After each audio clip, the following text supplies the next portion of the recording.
Time for homeschool with our NBA insider Ian Begley, as well as John Jastremski. And Ian, Saturday was an ugly win. Well, Saturday was an ugly win. What were the takeaways from the loss out in the Windy City?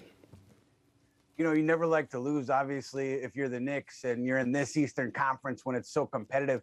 But second game of a back-to-back, I think you have to like how Julius Randle played tonight in Chicago, the way he seemed to find himself a little bit. We saw a little bit of 2020-21 Randle tonight in Chicago, with the way he was assertive and the way that he seemed to catch a little bit of a rhythm with Kemba Walker in the third quarter. I thought the starters looked as good as they had had all season in that third quarter tonight against Chicago. So I think you could take some positive away from this loss.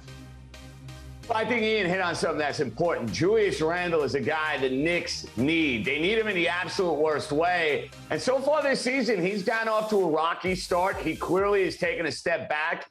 He got after it tonight. Now, unfortunately, it wasn't good enough for the Knicks because in the fourth quarter, they had no answer for Kobe White. It's amazing. Kobe White killed my team in college when he was playing for North Carolina. Now he kills the Knicks every time he plays them, for goodness sake. So it's tough to watch Kobe White hit shot after shot. Positive with Randle, and also nice to see, Chris, the Knicks show up in the third quarter. What a concept. How many of these games have we seen the Knicks just get totally blitzed in the third quarter? To actually do it the other way was, dare I say, rather refreshing. Yeah, that's something that they can take with them going forward because we have, like you said, we haven't seen the Knicks' first starting unit, the starting lineup, really play to their potential in that third quarter. And Ian, obviously the Knicks' schedule is getting extremely difficult over the next few games, starting Tuesday with the Los Angeles Lakers. How massive of a test is this for Tom Thibodeau's squad? Huge, huge. Next 2 weeks is huge for this team. You know, starting Tuesday, Lakers at the Garden. We don't know if LeBron is going to be on the court or if he's going to be suspended. We'll see what happens there. But then you look ahead. I mean, they have Brooklyn. They have Chicago again. They have Denver. They have Atlanta. It's just a really tough stretch for this team that has yet to find its rhythm offensively, particularly those starters. So I'm looking at that as the biggest test here. Kemba Walker, Evan Fournier, Julius Randle, RJ Barrett, the whole group. Can they start to get it together consistently on the offensive end over this next 2 weeks? It could be make or break here for this next season. It's pretty crazy to think about the Los Angeles Lakers as an appetizer when you look at this schedule. But you see Phoenix, they're playing as well as anybody. They're 13-3. Brooklyn is obviously 12-5.